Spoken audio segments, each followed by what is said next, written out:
Hey guys, welcome back to today's video. Today is Friday, March 15th, 2024, and today we are going to be talking about the North Carolina Republican Party. And once previously a very strong electoral state party has now turned into a state party that has nominated candidates up across the ballot that have scandals upon scandals that will plague them leading into this November general election. The state of North Carolina is one that the Democratic Party has tried so exceptionally hard to crack over the past couple of election cycles. Since 2008, no Democrat has been able to win the race on a nationalized stage, whether it means Senate or presidential, and Democrats are hoping that 2024 is a little bit different. But their sights aren't just set on the presidency, where President Biden currently trails President Trump by a margin of 5.5% in the opinion polls. In many cases, they are actually looking further down ballot for some of their more substantial victories. And that's largely because of this new slate of GOP nominees that was just ushered in the most recent North Carolina primary results. A primary that was held roughly a week ago that showed Donald Trump with a commanding lead over Nikki Haley and everybody else in this presidential primary that translated into victories for similarly aligned candidates. But what we have seen here now in these North Carolina primaries is that in the race for governor, Mark Robinson, the incumbent lieutenant governor, was just easily nominated to be the Republican nominee for governor. He cleared the field with 65% of the vote.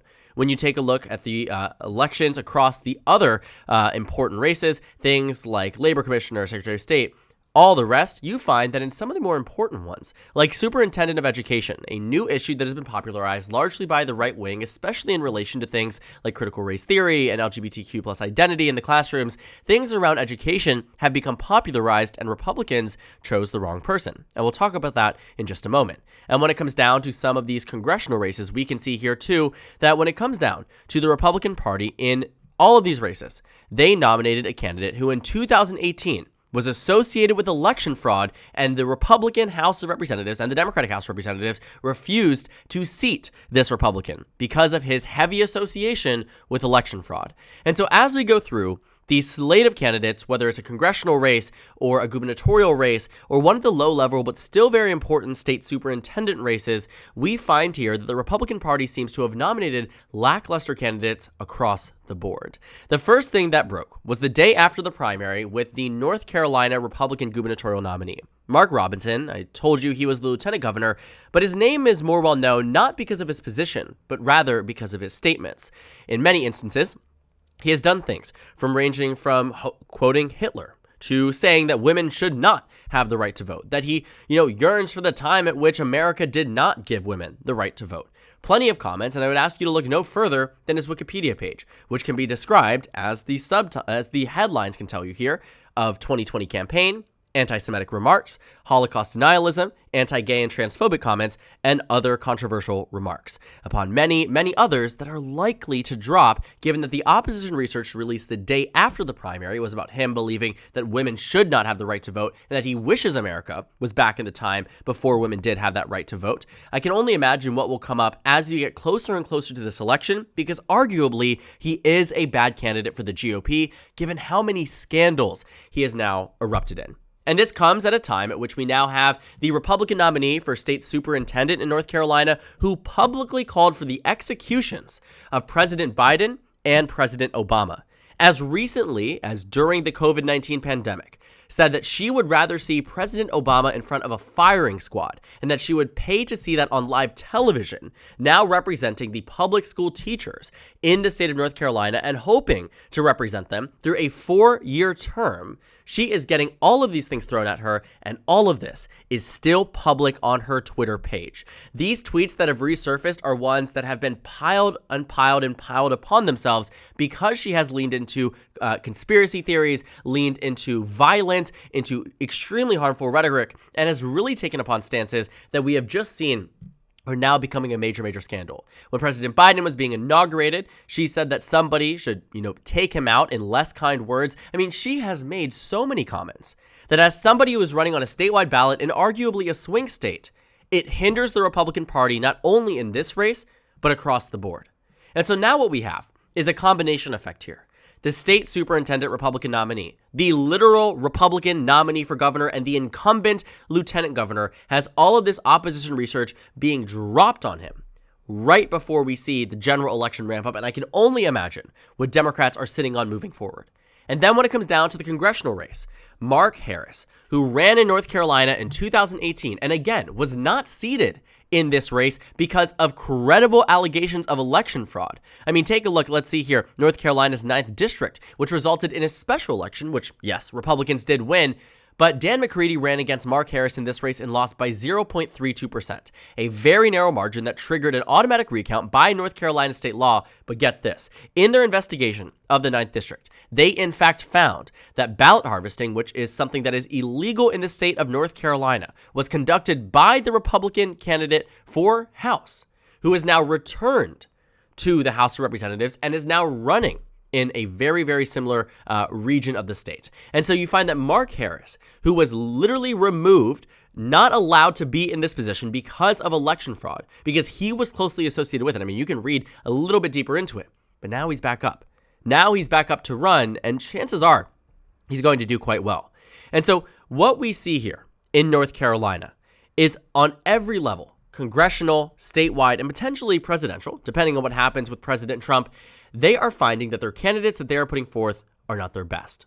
Truly speaking, they are not sending their best. And that is a problem here in North Carolina. Because although the state has a red history, we know that North Carolina voted for President Trump in the last election by 1.3%, in the previous one for Trump by 3.7%, in 2012 for Romney by 2%. Again, the last time North Carolina went blue was in 2008 by 14,000 votes under President Obama. At the time, other states were more left-leaning like Indiana, Iowa, Ohio, Florida, right? So North Carolina, while still in play now and still, less conservative now than Florida, Iowa, Ohio, still largely out of reach for Democrats.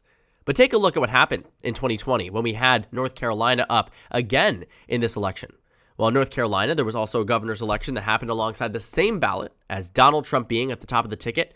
And Roy Cooper was the incumbent governor who won actually first in 2016 against a very unpopular Republican governor, Pat McCrory, who then went on to run for Senate in 2022, ended up losing by an astounding margin because he was just so exceptionally unpopular. But in 2020, Dan Forest, the lieutenant governor, very similar to Mark Robinson here, decided that he was going to run for governor. And run he did. And with all the backing of President Trump and the mainstream GOP, Roy Cooper was still able to get the upper hand here. Because North Carolina, when it comes down to governor races, doesn't always vote red. And it isn't just the governor races, too. You can take a look at North Carolina on practically every level here and see that when it comes down to what happens in these states, when it comes down to what happens on the presidential, it might seem very, very red. But looking at the more localized races, many of them were much more competitive.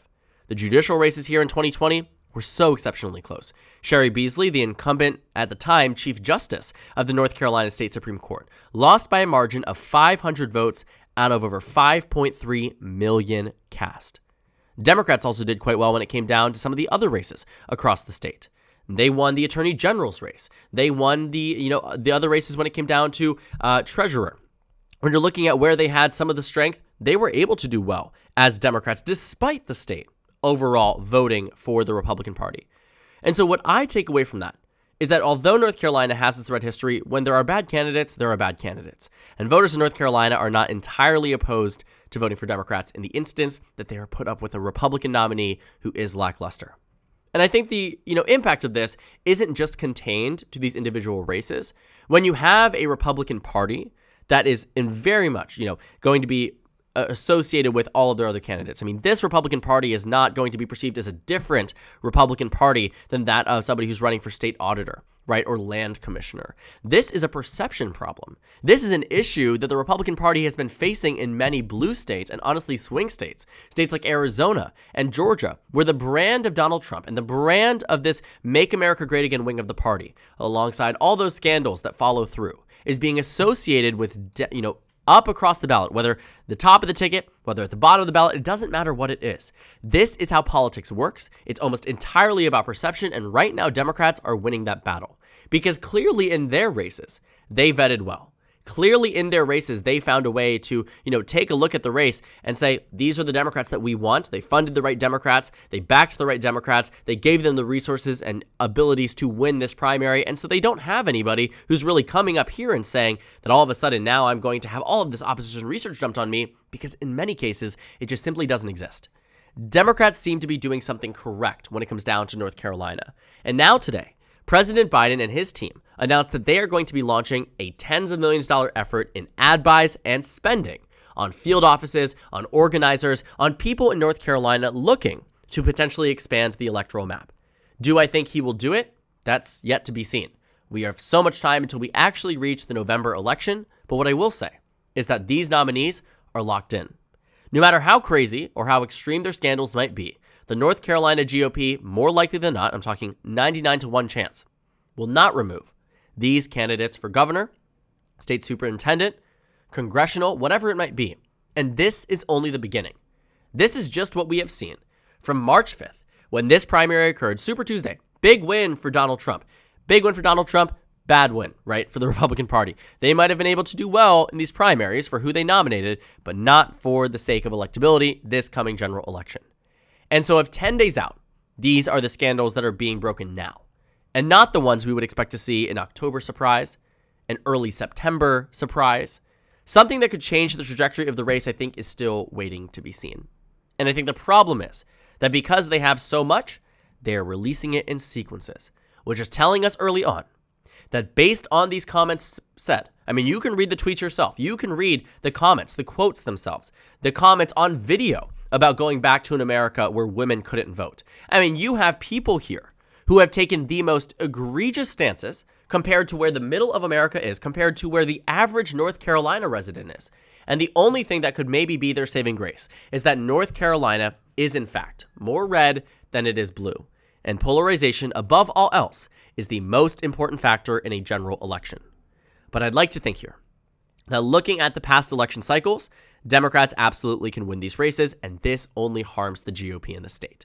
If Donald Trump is to lose the state of North Carolina, there would have to be a massive turnaround when it comes down to the presidential race, but also it would be coupled with these races collapsing in on themselves. Besides President Trump's race, the North Carolina governor's race is the most important. The one thing about this is that Democrats got out their Senate races in 2020 and 2022, and Republicans were able to win them both. Republicans got them out of the way. In 2024, for better or for worse, there is no Senate race, which again means the most important race for the Republican Party will be led by somebody who has been criticized for quoting Hitler and believing that there should be no 19th Amendment, upon many, many other things that he has said prior to the 2020 race and through now.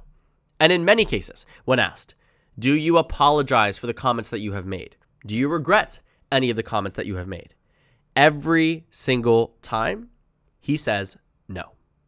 And so knowing that and knowing him, the North Carolina governor's race isn't going as well as it should have for the GOP.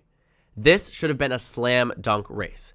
Roy Cooper is leaving the governor's office. Josh Stein, the Democratic nominee for governor, won by just 0.2 in the 2020 election, significantly underperforming the last election cycle for attorney general candidates. And what I think we see here is that this is the way for us to understand that North Carolina is going to be close, but Democrats have a pathway forward because of these lackluster and scandal-plagued candidates that the Republican Party has nominated. If this was a perfect slate of candidates, arguably similar to the amount of, or I guess the lack of scandals on the Democratic side, that would make that race, easier for Republicans to win. This could be a slam dunk race, but it isn't going to be. And I think many of the other races, whether directly implicated by the scandal or not, are going to see Republicans do worse because of what's happening here. Now, I will finalize this by saying that Donald Trump is the most important factor when it comes down to the rest of the Republicans' performances. If he does as well as he is predicted to do in these polls, I think there's still a pathway forward for Mark Robinson, for the Republican nominee for superintendent, for whoever it might be as a Republican on a statewide ballot, including somebody like Mark Harris on a congressional ballot, because Donald Trump's coattails are going to be amongst the strongest across the country. The question is now, do voters revert back to where they were back in 2020 and vote against candidates who they simply just do not agree with on any metric, or they decide to go all the way down the ballot for one political party because of how they are voting on the presidential? That's what will make all the difference. And that's a question that will only be answered on Election Day. We are going to see. This is going to be a very, very fun campaign season, especially in North Carolina. And now that Biden is investing in the state and Democrats have these prime opportunities, this is giving Democrats, should they win North Carolina, the perfect storm necessary for this to happen. For North Carolina to go blue on all of these levels, almost everything needs to go right for the Democratic Party. And so far, good. But it may not be in 4 or 5 months from now, and so we will wait and see. I'm excited to see what comes out of North Carolina. I'm also excited to see, is there more opposition research that's going to be released? And I think the answer is absolutely yes. Now, how are Republicans going to respond to it? I don't know. They may entirely also, and this is something we will talk about when they make a decision at the Republican Governors Association and with the NRCC and the NRSC, whether or not they decide to pull back from some of these races. Because if they are associating themselves with the North Carolina GOP for all of what they're worth, instead of just deciding to let the state party handle it, it makes the national Republicans look bad too.